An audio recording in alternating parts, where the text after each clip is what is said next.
सामना में आपका स्वागत है। आज हमारे बीच में मौजूद हैं बिहारी सिंह जी सोलंकी, जो कि जिला भारतीय जनता पार्टी के उपाध्यक्ष हैं। आइए, आपका सिटी न्यूज़ परफेक्ट में स्वागत है सोलंकी जी।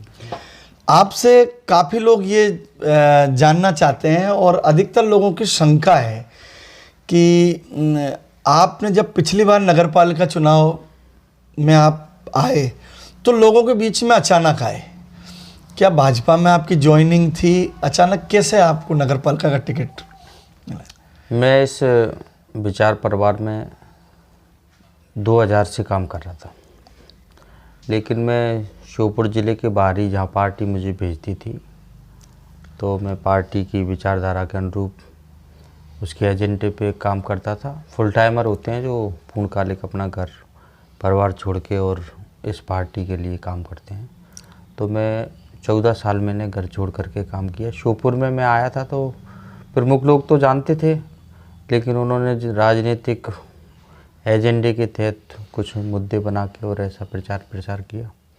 बाकी मैं लंबे समय से काम। श्योपुर की जनता को ऐसा लगा कि आप बाहर से आए हैं। कई लोग तो ये समझने लगे कि आपका नाम बिहारी सिंह जी, तो बोला लगा कि बिहार से कोई आया है नया। ऐसी भी भ्रांति लोगों के बीच में। राजनीति में लोग अपने चुनावों में अपने हिसाब से कुछ चीज़ें ईजाद कर लेते हैं जिससे उनको फ़ायदा मिल सके। मैं यहीं रीची मेरा गांव है, मेरी पढ़ाई भी श्योपुर में हुई। मैं पढ़ाई करने के बाद मैं ग्वालियर चला गया, वहीं से विद्यार्थी परिषद से जुड़ा, 9 साल उसमें काम किया। फिर 5 साल भाजपा में संगठन मंत्री रह के छतरपुर टीकमगढ़ ज़िले में मैंने काम किया। उसके बाद मैं यहाँ मेरे को पार्टी ने टिकट दिया नगरपालिका अध्यक्ष का और मैं चुनाव लड़ा। नगरपालिका में के टिकट भारतीय जनता पार्टी से लाना एक बड़ी बात है। क्या आपने पूर्व में कुछ ऐसे कार्य किए हैं जो बता सकते हैं आपके, जिसकी वजह से कि आपको डायरेक्ट नगरपालिका का टिकट दे दिया? मैं सब कुछ छोड़ करके रात दिन पार्टी जहाँ जैसा आदेश दिए मैंने उस पर काम किया। और मेरे जीवन में अभी तक मैंने विधानसभा और लोकसभा के 42 इलेक्शनों में काम किया है, पार्टी ने जहाँ तक भेजा। और उसके अलावा भी पार्टी की जो प्रदेश की नीति रीति रहती है उसको नीचे काम करने का संगठन मंत्री के रूप में भाजपा में ही काम किया। तो उसी के हिसाब से उनको लगा कि इसको भी कहीं काम कराना चाहिए, तो उन्होंने टिकट दिया। अच्छा, आपकी फेसबुक आईडी पर आपका फ़ोटो मोदी जी के साथ लगा है। किस समय का फ़ोटो है वो? क्या मैं जब संगठन मंत्री था तब वो सवाल लेने आए थे। कहाँ पर? ये छतरपुर में। छतरपुर। अच्छा, तब उनसे मुलाकात हुई थी। और भी राष्ट्रीय कार्यक्रमों में, राष्ट्रीय कार्यकारिणी की बैठकों में जाते थे तो उस समय मुलाकात हो जाती थी सहज रूप से। आपको अचानक टिकट मिला, जो भी हुआ निर्णय, एक जीत एक हार होती है। उस निर्णय के पश्चात आपने राजनीति में किस तरीके से सक्रिय होने का निर्णय लिया आपने? मैं तो शुरू से ही जब संगठन से जुड़ा तो इस देश के बारे में पार्टी के जो विचार रहते हैं उनसे प्रभावित होकर मैं इसमें जुड़ा। और इसके माध्यम से सत्ता में या जनप्रतिनिधि के रूप में भी पार्टी कभी मेरे बारे में विचार करेगी मैंने कभी सोचा भी नहीं था। लेकिन पार्टी नेतृत्व को जब लगता है कि हाँ इसको फील्ड में भेजना चाहिए और लोगों के बीच में जाके सेवा करने का अवसर देना चाहिए, तो उन्होंने ऐसा निर्णय किया और मैं उस पर काम किया। अभी मतलब आगे भी आपने नगरपालिका में कुछ मन बनाया है? नहीं, मैंने ऐसा तो कुछ मन नहीं बनाया, लेकिन पार्टी निर्णय करती है कार्यकर्ता के विचार देख के, उसके भावना लोगों को सेवा करने के देख करके। तो इस हिसाब से जो पार्टी की रीति नीति है उस पर चलते हुए लोगों के बीच में काम करते हैं। जहाँ जितनी हमारी क्षमता है उस हिसाब से लोगों के बीच में सेवा भाव करने का काम निरंतर जारी है।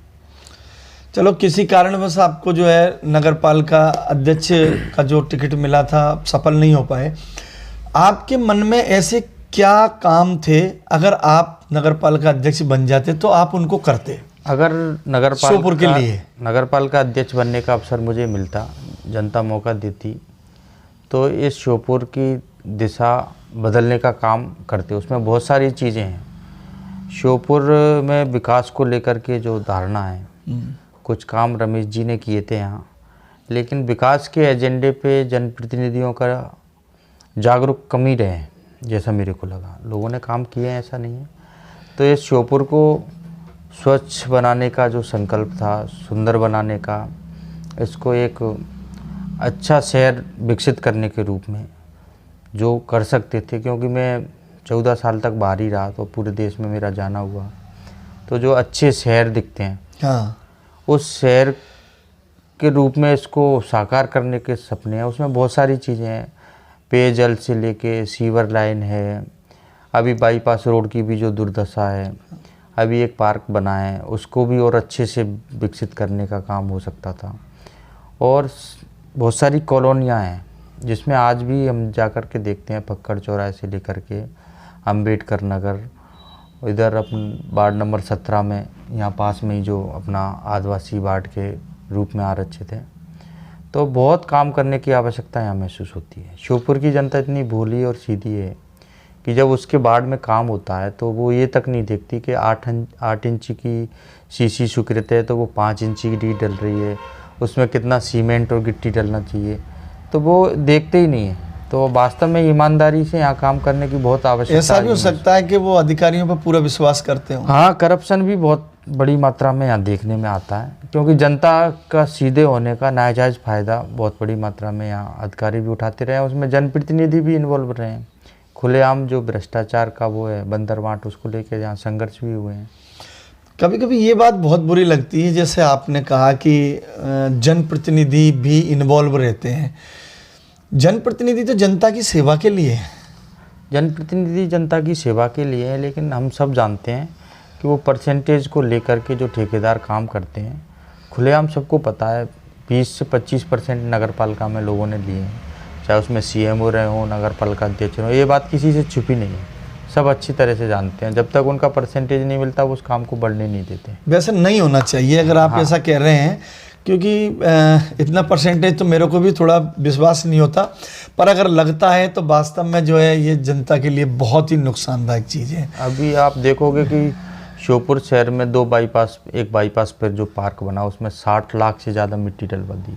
एक स्टेडियम के पास जो 76 लाख का पार्क बना है उसमें भी बड़ी मात्रा में धांधली हुई है। तो किसी भी चीज़ को आप देखोगे उठा के तो बड़ी मात्रा में भ्रष्टाचार की बू नज़र आती है उसमें से। तो ये जो डेवलपमेंट शहर का हो सकता था वो भ्रष्टाचारियों के भेंट चढ़ गया। मतलब श्योपुर का विकास कहीं ना कहीं नहीं हो पा रहा, नहीं हो पा रहा, भ्रष्टाचार के भेंट चढ़ रहे हैं। आपने कहा अभी पार्क के बारे में आपने कहा, मैं आपको ज़्यादातर एक बाईपास पर जो नवीन पार्क बना है उस पर आपको कई बार देखता हूँ, और मैं जब भी जाता हूँ शायद आप मिलते हैं मुझे वहाँ पे। उस पार्क में काफ़ी भीड़ रह रही है, तो उससे ऐसा एहसास होता है कि श्योपुर में या तो एक ही पार्क है इसलिए भीड़ ज़्यादा है, या वो पार्क सुरक्षित है। आप उसके लिए ऐसा क्या कर रहे हैं कि वहाँ भीड़ लगातार बढ़ती जा रही है? वो जो बाईपास स्थित पार्क है 2 करोड़ 33 लाख का पार्क बना है वो, तो उसमें नरेंद्र सिंह जी से विगत 2 महीने पहले उद्घाटन करने का प्रशासन ने मन बना लिया था। तो माननीय तोमर साहब से उस समय हमने बात की कि भाई साहब इसमें अभी काम बाकी है, लेकिन प्रशासन आपसे उद्घाटन करा के अंधेरे में रख के उद्घाटन कराना चाहता। उस समय उसमें जो फव्वारा है वो नहीं लगा था, उसमें बच्चों के और बड़े लोगों के लिए ओपन जिम आनी थी वो भी नहीं थी, शौचालय की व्यवस्था नहीं थी, उसमें खेलने के झूले नहीं थे, पीने का पानी नहीं था, लाइट केवल 2 लगी हुई थी। तो ये सब, बाहर पार्किंग के लिए व्यवस्था नहीं थी, एक सेल्फी पॉइंट बनना था। तो ये 10 चीज़ें थी जिसको लेकर हमने बात की तोमर साहब से कि अभी ये चीज़ इसमें होना चाहिए। इसके बाद उन्होंने बात की, कैमरे नहीं थे वहाँ, तो ये सब उन्होंने, पार्क में कैमरे भी लगवा दिए। पार्क में 10 कैमरे चालू हैं आज की, हाँ, सुरक्षा की दृष्टि से। फव्वारा चालू हो गया, ओपन जिम चालू हो गई, बच्चों के झूले लग गए, और सेल्फी पॉइंट का जो काम है कॉर्नर में वो भी चालू है। बाहर पार्किंग व्यवस्था के लिए वहाँ पेवर ब्लॉक आ गए हैं, और अभी महिला की एक जिम भी उसमें आवश्यकता महसूस होती है, सारे लोग आते हैं, तो उसकी भी बात की है।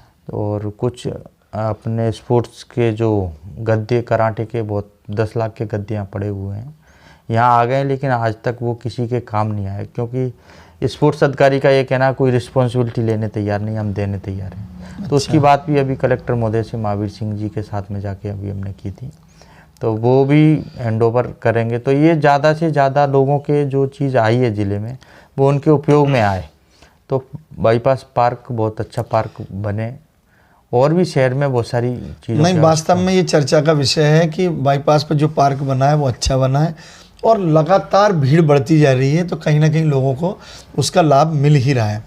आपने भी स्पोर्ट्स की बात भी की, स्पोर्ट्स में आप हॉकी के भी प्रभारी हैं श्योपुर के, और अन्य खेल भी आप कहीं ना कहीं आप अध्यक्ष हैं, तो उन खेलों के बारे में क्या चल रहा है और स्टेडियम में कितना भीषण विवाद चल रहा है अभी आपने देखा? अभी जैसे आपने कहा खो खो हॉकी संघ का मैं अध्यक्ष हूँ।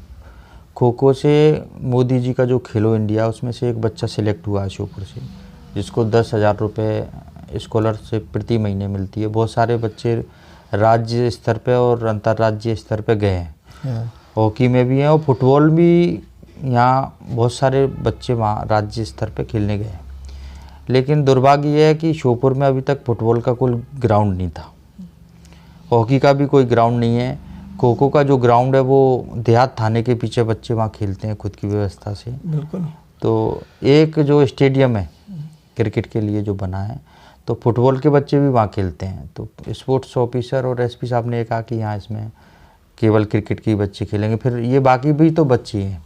जब देश में एक तरफ मोदी जी से लेके मुख्यमंत्री जी ये चाहते हैं कि स्पोर्ट्स में हमारी प्रतिभाएं आगे बढ़ें, अब वो केवल ये चाहते हैं कि आप मैदान उपलब्ध करा दो। उसमें भी अगर प्रशासन नहीं कर पाए तो ये उसका दुर्भाग्य समझो।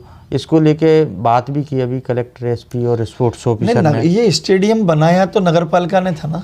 नगरपालिका ने बनाया, लेकिन नगरपालिका इसको संचालित नहीं कर पाई, ये भी अपना दुर्भाग्य समझो। जबकि सारे स्पोर्ट्स के खेलने के लिए वो पर्याप्त स्थान है, लेकिन उन्होंने अपने उसका पालन नहीं कर पाए और वो उन्होंने स्पोर्ट्स खेल विभाग के अधीन सुपुर्द कर दिया। इसलिए सारी चीज़ें आ रही हैं। लेकिन अब बात हो गई है अपने फुटबॉल के लिए भी, वहीं जो हेलीपैड है वहाँ 22 लाख का एस्टीमेट उन्होंने बनाया, प्राकलन भेज दिया है। हॉकी के लिए भी उन्होंने वहाँ एक स्थान दिया है स्टेडियम के बाहर जो है, और खो खो के उसके मैदान की बात मैं पहले पूर्व में भी कई लीडर्स से मैंने पूछा भी, और आज भी मैं आपसे जानकारी चाहता हूँ कि जब स्टेडियम की आधारशिला रखी गई थी तो नेता लोगों ने काफ़ी तालियां बजवाई मंच पे, काफ़ी कि साहब श्योपुर के लिए स्टेडियम आ गया है और अब खेल में कोई श्योपुर पीछे नहीं रहेगा। बाद में वो केवल क्रिकेट के लिए होकर रह गया। ये स्टेडियम तो सभी खेलों को प्रोत्साहन देने के लिए होना चाहिए ये अब उसमें जो उनका लॉजिक है वो ये है कि पिच खराब हो जाती है, तो पिच के ऊपर भी सारे बैरिकेड लगा दिए गए हैं। देखो मुझे लगता है यहाँ राष्ट्रीय लेवल का गेम अभी तक तो होने की कोई तैयारी नहीं है, और उस राष्ट्रीय लेवल या प्रदेश लेवल के भी खेल जब यहाँ नहीं होते हैं तो दूसरा खेल लोगों को खेलने देना चाहिए। बिल्कुल खेलने देना चाहिए, और ये बात भी हुई है प्रशासन से कि जब तक फुटबॉल का ग्राउंड बन के तैयार नहीं होता, सब खिलाड़ियों की यही मांग थी, आप भी उस समय गए थे, कि जब तक फुटबॉल का ग्राउंड नहीं बनता तब तक इनको यहाँ खेलने दिया जाए। बिल्कुल, ये भी आपकी अच्छी पहल है। अभी कुछ दिनों पहले कलेक्टर साहब ने भी शायद बैठक ली थी, बैठक लेकर उसमें आप थे, तो उसमें क्या निर्णय हुआ था? फाइनल निर्णय यही हुआ है जब तक फुटबॉल का ग्राउंड नहीं बनेगा तब तक बच्चे यहाँ खेलेंगे। बिल्कुल बिल्कुल, ये बहुत अच्छी बात आपने बताई। अब मैं आपसे एक नए पहलू पे बात करना चाहता हूँ कि श्योपुर में नगरपालिका चुनाव अगले 2 महीने के अंदर ही होने वाले हैं, और अब टिकट किसको मिलेगा भारतीय जनता पार्टी से, और कौन श्योपुर क्षेत्र के विकास के लिए आगे आएगा, उसके बारे में मैं आपसे जानकारी। भारतीय जनता पार्टी जिसको भी टिकट देगी वो कार्यकर्ता होगा भाजपा का, और निश्चित रूप से उसकी निष्ठा भारतीय जनता पार्टी में होगी, उसके अंदर सेवा की भावना होगी। तो वो इस भाव के साथ ही काम करेगा कि इस शहर को विकसित करना है। तो ऐसे ही व्यक्ति का चयन पार्टी करेगी उसमें। और कई बार ये हो जाता है कि हमारे भी कार्यकर्ता, अगर कुछ लोग ऐसे हो जाते हैं जो केवल सत्ता से जिनका जुड़ाव होता है, पार्टी की निष्ठाओं को उन्होंने जब अपने स्वार्थ की सिद्धि नहीं होती, तो ऐसे लोग भी हैं कुछ जो वो पार्टी को उठा के फेंक देते हैं। तो मेरा तो यही निवेदन है सभी कार्यकर्ताओं से कि जो भी पार्टी जिसको भी तय करे उसके साथ काम करें और उसको जिताने का काम करें। वो भारतीय जनता पार्टी के एजेंडे यहाँ लागू करेगा।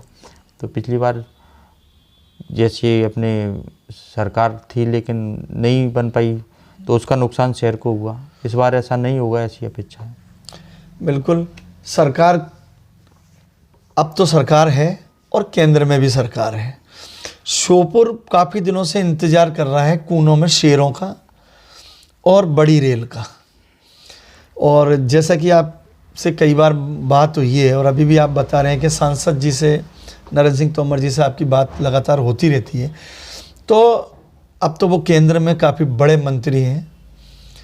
श्योपुर की रेल और कूनों में शेर, श्योपुर इंतज़ार कर रहा है।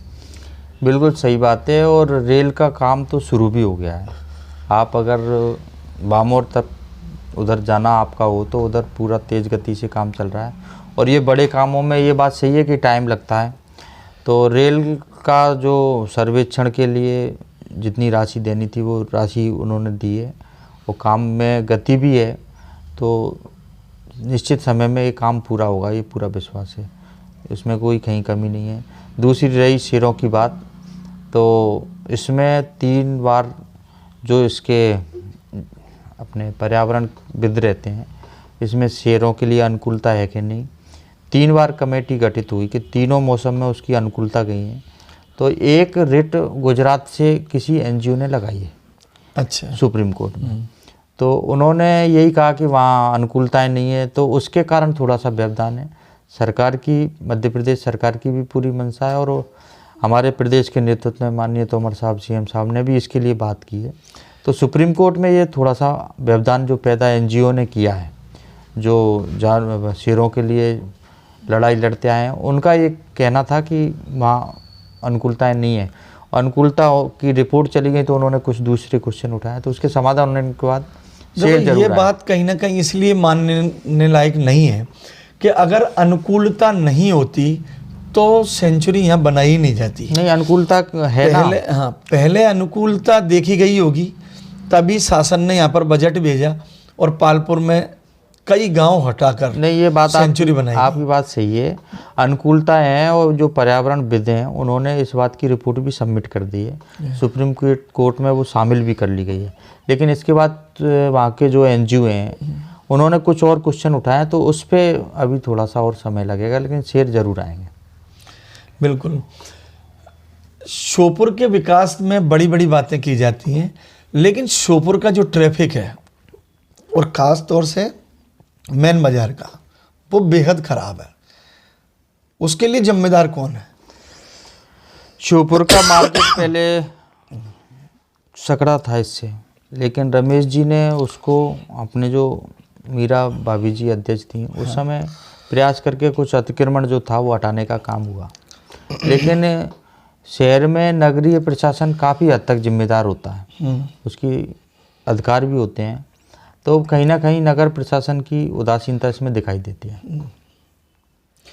नहीं तो ये, न तो आप ये देखेंगे गोलंबर पे से कौन राइट साइड चल रहा है, कोई लेफ्ट चल रहा है, कौन गाड़ी कहाँ खड़ी कर रहा है, कौन गाड़ी चला रहा है, भारी वाहन शहर में जा रहे हैं या नहीं जा रहे हैं, ये छोटे छोटे मुद्दे हैं। ये बात सही है। इसमें ट्रैफिक व्यवस्था भी थोड़ी सी कमज़ोर नज़र आती है। उनको जिस हिसाब से कार्रवाई करना चाहिए, तो अगर वो कार्रवाई करेंगे तो व्यक्ति आगे के लिए सचेत हो जाता है, लेकिन ट्रैफिक व्यवस्था भी ध्वस्त नज़र आती है इस मामले में। नहीं, ये छोटे कार्य हैं, लेकिन इनसे परेशानियां ज़्यादा होती हैं लोगों को।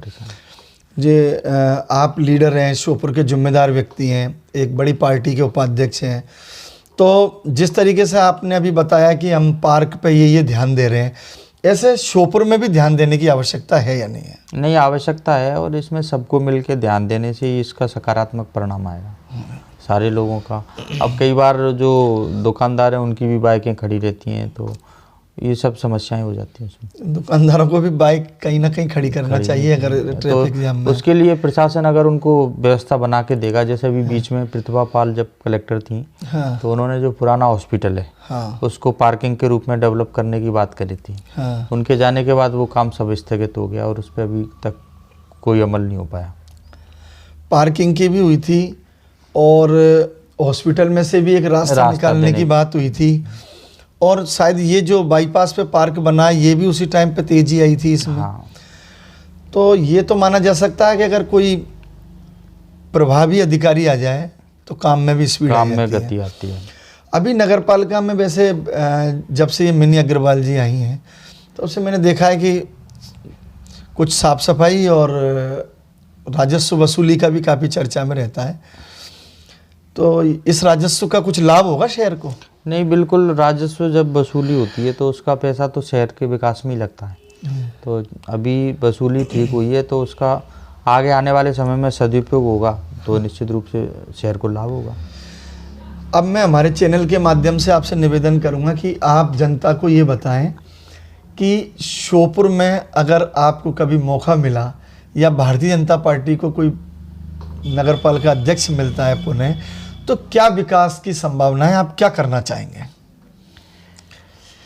श्योपुर में अगर अब बात करें तो साफ़ सफाई से लेकर के कर्मचारियों को जिस हिसाब से काम करने की आज आवश्यकता है उतनी काम दिखाई नहीं देता। तो पहले तो कर्मचारियों की व्यवस्था ठीक से हो, उनकी प्लानिंग ठीक से हो। अभी स्वच्छता को लेकर एक बैठक हुई तो हमारे यहाँ 14 गाड़ियाँ हैं, लेकिन 14 गाड़ी कब कौन से वार्ड में जाती है उस वार्डवासी को भी मालूम नहीं है कि कौन सी गाड़ी कब आएगी। तो कलेक्टर साहब से मैंने उस समय मीटिंग में बात की थी कि इनका टाइम निर्धारित हो कि इस गली में ये आधा घंटे के अंतर 7:30 से 8 बजे तक गाड़ी पहुंचेगी।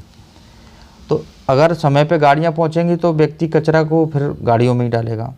तो इस तरह की बात होगी तो एक शहर स्वच्छ होगा, समय पे झाड़ू लगे। फिर आज जो स्थितियां हैं नगर की, जैसे अभी मैरिज गार्डन एक बना था, लेकिन वो जब बनाया था तो उसका उद्देश्य था कि गरीबों के लिए इससे लोगों को लाभ मिलेगा, गरीब लोग उसमें शादी करेंगे, लेकिन उठा के उसको टेंडर पे दे दिया। 86 लाख में टेंडर कर दिया। अब जब वो 86 लाख में टेंडर करेगा तो वो गरीबों के लिए तो उपयोग नहीं होगा। नहीं, वो तो फिर जो लाखों रुपए में अन्य लोगों को मिलता है उसी तरीके से मिलेगा। एक नगर पालिका की और बहुत बड़ी समस्या है, बोर पानी काफ़ी देर तक देते हैं, लोग बाग पानी स्टॉक नहीं करते हैं और जिसको भी जब भी बोर की ज़रूरत होती है वो जाके चला देता है। फिर हम जब वाटर लेवल गिर जाता है तो बात करते हैं चंबल से पानी लाने की और पार्वती से पानी लाने की। तो ये जो ट्यूबवेल हैं शहर में उसका भी निश्चित समय हो और सब जगह सप्लाई पहुंच जाए, इसकी चिंता की भी आवश्यकता है। शहर में हम देखेंगे कि नाले जो बने हुए हैं उसमें टेक्निकल रूप से बहुत गलतियां हैं। कई बार पता चला कि नाले का बहाव इधर है, वो लास्ट में जाके रुक जाता है, उसकी निकासी का साधन नहीं है। आप ब्लॉक कॉलोनी में केशव नगर में देखोगे वहाँ स्थिति है, कई वार्डों में ये स्थितियाँ हैं। तो उनको ऊपर से जब नीचे की ओर अगर नाले को दिया जाएगा तो निश्चित रूप से वो पानी शहर के बाहर जाएगा, तो उसके कारण शहर में कई जगह पानी भरा रहता है, तो उससे बीमारियाँ बढ़ती हैं। तो शहर में सारे नालों का पानी सही ढंग से बने अगर वो, तो एक दिशा में बाहर निकलेगा तो जल भराव कम होगा, तो उसके कारण बीमारी कम होंगी। स्वच्छता है, फिर अपने जो वार्ड में जिस हिसाब से सीसी होना चाहिए तो उसकी कमी। आज शहर में जो कॉलोनी डेवलप हुई है उसमें टीएनसी की प्लानिंग के तहत पूरी कॉलोनी नहीं है, तो आज उनको लोन भी लेना तो कई लोग परेशान होते नज़र आते हैं। तो शहर के डेवलपमेंट की जो व्यवस्था है ठीक से होना चाहिए, आधुनिक रूप से, उसमें बहुत सारी कमियां नजर आती हैं, सबको ठीक करने की आवश्यकता है। जो पैसा अब राजस्व वसूली में आ रहा है उससे कहीं ना कहीं शहर अगर ठीक हो तो ये पैसा शहर के काम आए, शहर के काम आए। क्योंकि अभी तक शायद वसूली भी ठीक नहीं हो रही थी तो लग भी उतना नहीं पा रहा था। लेकिन ये जो मैंने वाटर लेवल के लिए आपसे बात की कि लगातार पानी का स्तर गिरता जा रहा है, उसके लिए आप क्या सजेशन देना चाहेंगे? अभी एक सेमिनार हुई थी जल संरक्षण को लेके कुछ समय पूर्व, तो उनका ये कहना था जो अपने यहाँ हॉल करने की जो आवश्यकता होती है, जो पानी बारिश में आता है तो वो पूरा बह के निकल जाता है, उसको रोकने के लिए भी कई पॉइंट बनाने की आवश्यकता है। गड्ढे करके उसमें जालियाँ लगा के वो नीचे जाएगा तो निश्चित रूप से वाटर लेवल आता है। दूसरा, अपने किनारे पे जो सीप नदी है वो पूरा नाले का पानी उसमें जाता है, और वो आज उसकी जो गहराई थी उसमें भी बहुत अंतर आ गया, बहुत हद तक भर गई है। अगर उसको शहर के दो तरफ से वो नदी घेरती है तो बिल्कुल उसको अगर गहरीकरण करेंगे तो शहर का वाटर लेवल भी बना रहेगा। तो उसमें भी काम करने की आवश्यकता है। गुप्तेश्वर से लेकर इधर तक तो ये राम मंदिर के ऊपर तक तो नदी सूखी जाती है, तो ऐसे गहरीकरण उसमें भी होने की आज आवश्यकता है। आज शहर में हम देखते हैं कि जब लोग मकान बनाते हैं तो मिट्टी की बड़ी परेशानी है, अगर प्रशासन इतना सा अनुमति दे दे कि ये इस नदी में से मिट्टी खोद के निःशुल्क ले जाने की परमिशन भर कर दे, तो लोगों को मिट्टी भी मिलेगी और नदी गहरी भी होगी। लेकिन इस पे किसी का ध्यान ही नहीं है, बल्कि जब बेचारे जब जिसको मकान बनाना है मिट्टी लेके आएंगे तो उनको पकड़ने का काम और करते पकड़ने का काम और हैं, उनको बेमतलब में परेशान और करते हैं। तो एक ही साथ में दो काम हो जाएंगे। मैं आपसे जानना चाहता था कि अभी किसान भारतीय जनता पार्टी से काफी नाराज है, क्यों ऐसा क्या आपने भारतीय जनता पार्टी ने जो है कर दिया कि किसान परेशान हो रहे हैं और आप उन बिलों को लिए बैठे हैं? ये किसान नाराज हैं, उसमें कुछ लोग उनको गुमराह कर रहे हैं। उसमें अभी 3 विधेयक आए हैं। तो पहला विधेयक था वस्तु भंडारण अधिनियम, ये 1955 में आया था। उसमें बड़ा क्राइसिस हुआ करता था, गेहूं कम हुआ करते थे और भी फसलें कम होती थी, तो लोग भंडारण करते थे तो कालाबाजारी बढ़ जाती थी, जिसके कारण दाम बढ़ते थे। अब 1955 के अधिनियम को सरकार ने बदल दिया। किसानों के पास आज पर्याप्त मात्रा में अन्न हो रहा है, अन्नदाता बड़ी मात्रा में उसको अपने भंडारण करने का अधिकार होना चाहिए। उसको जब कीमत मिले वो तब बेचे। नहीं, अन्नदाता के अलावा आपने व्यापारियों को स्टॉक का वो दिया है तो उसमें उसमें आप ये देखेंगे कि व्यापारी भी 80% किसान ही है। तो आज स्थिति ये है कि हम जब देखते हैं गेहूँ खरीदी होती है तो खरीदी करते करते बारिश आ जाती है और कई बार चना और ये बाहर पड़ा रह जाता है। उसका पेमेंट जब तक गोदाम में नहीं जाता तब तक किसान को करने में दिक्कत होती है। तो पर्याप्त मात्रा में आज अन्न का उत्पादन हो रहा है, देश में ही नहीं विदेशों में प्रचुर मात्रा में हमारे यहाँ से निर्यात भी होता है। तो आज आवश्यकता यह है कि गांव गांव में उसका भंडारण किया जाए और किसान को उसकी केवल अधिकार ही नहीं दिया, संशोधन नियम में 1955 वाले में ही नहीं किया, उसके साथ में मोदी जी ने 20,000 करोड़ रुपए का प्रावधान किया है। FPO, क्या मतलब है? Farmer producer organisation. एक फार्मर ऑर्गेनाइजेशन को आपने 15 लाख रुपए दिए जो आपको रिफंड नहीं करने मोदी जी ने। फिर उसको संचालन करने के, किसान को चलो संचालन नहीं कर पा रहे तो उसमें संचालन करने के लिए 18 लाख का प्रावधान और किया है। और एक जिले में आपका कोई लिमिट नहीं है, उसमें आप 10 से लेके 300 किसान तक। नहीं, किसान जब इतना खुल के किसानों को संगठन को आपने इतना खुल के विरोध जब कर रहे हैं तो कहीं ना कहीं किसानों को तो नुकसान मैं हो रहा है। एक विधेयक तो ये वस्तु भंडारण अधिनियम 1955 को चाहिए। कॉन्टेक्ट की थी ये दूसरा आता है किसान बंदोबस्त सुरक्षा और समझौता। ये इसमें जो आप कह रहे हैं कॉन्ट्रैक्ट वो है ये कि किसान इतने लंबे समय से ये मांग करता है कि हमको पता नहीं है हमारी फसल कितने भाव में बिकेगी। बिल्कुल। तो हमें हमारी फसल का अपनी रेट तय करने का अधिकार नहीं है। तो वो रेट तय करने का जो अधिकार है वो ये है, किसान बंदोबस्त सुरक्षा और समझौता, यानी प्राइस बिफोर फार्म। हम फसल बोने जा रहे हैं, कंपनी आई ब्रिटानिया कंपनी, मान लो उसको 10 मीट्रिक टन गेहूँ चाहिए, तो उन्होंने कहा कि हम आपसे 25 रुपये में गेहूँ खरीदेंगे, मार्केट का भाव आज 22 है। तो अगर हमको सहमत है तो हम उनसे समझौता कर सकते हैं। आज सरसों का दाम 60 से 70 रुपये पहुँच गया। अगर पहले किसी भी किसान से आप ये कहो कि हम 60 रुपये में आपकी सरसों देने तैयार हैं, तो वो सरसों करेगा कि नहीं करेगा? ये फसल बोने के पहले एग्रीमेंट होता है और इसमें भी अगर किसान चाहे तो इसको एग्रीमेंट को तोड़ सकता है, लेकिन कंपनी नहीं तोड़ सकती। और मान लो उनके मन में संदेह के साथ 60 रुपये में हम सरसों का भाव तय कर रहे हैं और 80 हो गई तो उसमें भी आपकी बढ़ी हुई रेटों का आपको बोनस कंपनी को देना पड़ेगा। ये उसके कानून बनाए हैं, तो इसमें गलत कहाँ है? उसमें सुरक्षा भी है, बंदोबस्त भी है, और उसमें ये चीज़ें नहीं हो रही कि आपको बीमा से कोई छेड़छाड़ की हो, MSP रेट में कहीं कटौती की बात नहीं हुई। लेकिन इसमें जो मूल बात है, तीसरी बात इसमें किसान व्यापार और वाणिज्य, ये तीसरा विधेयक है, यानी किसान अपने माल को पूरे देश में कहीं भी ले जा सकता है, उस पर कोई टैक्स नहीं, वो कहीं से भी ला करके बेच सकता, दुकान खोल सकता है किसान। और किसान के माल पे विरोध हो रहा है, वो मेन विरोध हो रहा है एक तो कॉन्ट्रैक्ट फार्मिंग पे।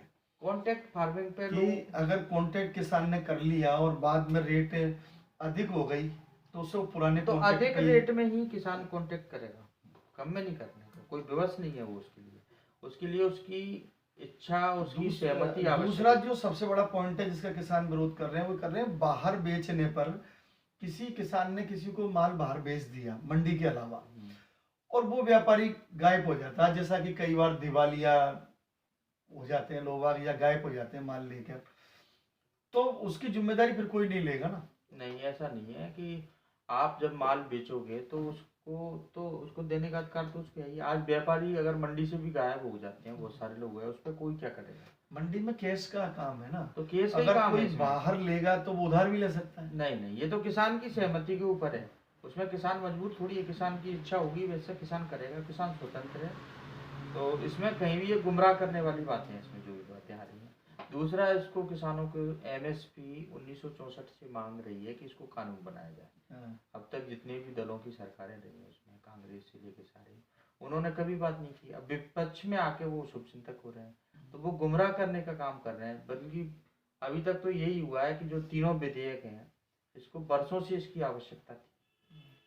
तो बहुत सारी चीज़ें, अब इसमें कुछ लोग कह रहे हैं कि हमारा हम केस कोर्ट में नहीं ले जा सकते, जबकि इस तरह की कहीं बात नहीं है किसी भी कानून में, क्या SDM ही सुनेगा। तो ये जो बात अनर्गल बातें आ रही हैं, जो भ्रम फैलाने का काम है, वो राजनीतिक आप षड्यंत्र के इतना तहत भी है। तो मानेंगे कि पूरा पंजाब, हरियाणा, उस साइड ज्यादा इसका विरोध हो रहा है, तो वो समझदार किसान है जो विरोध कर रहे हैं।